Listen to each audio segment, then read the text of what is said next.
पद्मावती। आज मी तुम्हाला सिंधुदुर्गामध्ये 96 कोळी मालवणी मराठा लोक नरक चतुर्दशी दिवशी गुळ पोह्याची रेसिपी कशी करतात ते मी दाखवणार आहे। तर सिंधुदुर्गामध्ये पहिल्यापासूनच परंपरा आहे की दिवाळीच्या आधी नवीन भाताचे पोहे कुटून घेतात, पण त्या काही गिरण्या नव्हत्या। आताच्या काही गिरण्या आहेत म्हणून दिवाळीच्या आधी पोहे कुटून घेतात नवीन भाताचे गिरणीतून आणि घरी आणतात पोहे। परंतु त्या काही नरक चतुर्दशी दिवशी सकाळी पहाटे उठून बायका नवीन भाताचे पोहे घरातच कुटत असे। तेव्हा आज मी तुम्हाला गुळ पोह्याची रेसिपी दाखवत आहे। तर गुळ पोह्यासाठी तुम्ही लाल पोहे किंवा पांढरे पोहे वापरू शकता। तर इथे मी या पेल्याच्या मापाने 1 पेला भरून मी पांढरे पोहे स्वच्छ पाण्याने धुवून घेतले आहे। या पेल्याच्या मापाने अर्धा पेला मी ओल्या नारळाचा खोबरं किसून घेतलं आहे। याच पेल्याच्या मापाने अर्धा पेला मी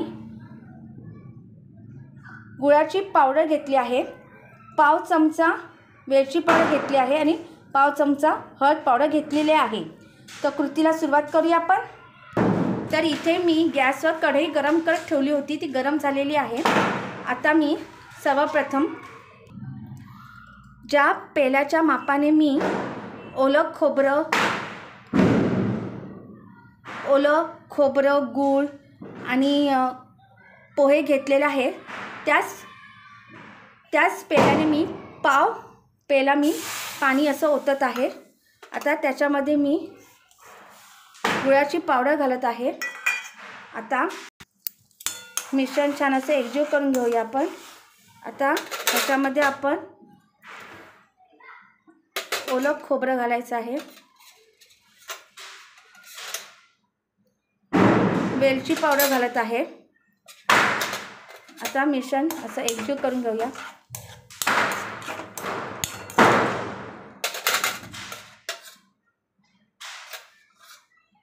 हळद पावडर घालत आहे। आता मिश्रण छान व्यवस्थित एकजीव करून घेऊया आपण। आता मिश्रण एकजीव करून घेतलेलं आहे। हे बघा आता छान असा उकळ सुद्धा आलेला आहे। आता आपण धुवून घेतलेले पोहे घालत आहोत।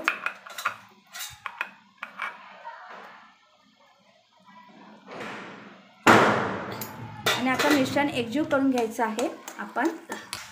तर मिश्रण छान एकजीव करून घेतलेलं आहे।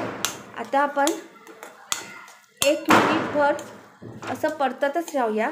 1 ते 2 मिनिटभर असं परतून घेतल्यासारखं कंटिन्युअसली। 1 मिनिटभर झालेलं आहे, आपण छान असं परतून घेतलेलं आहे।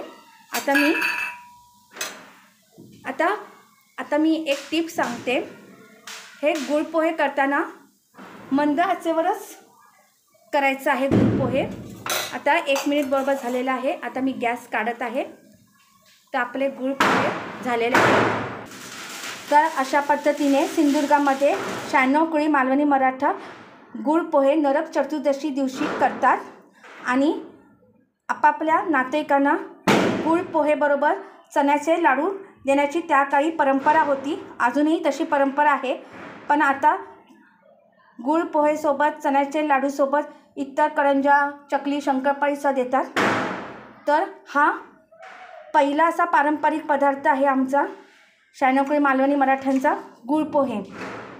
तो नरक चतुर्दशी दिवशी 96 कोळी मालवणी मराठ्यांच्या घरात घरोघरी केलाच जातो। तर तुम्हाला माझा व्हिडिओ आवडला असेल तर लाईक करा। धन्यवाद।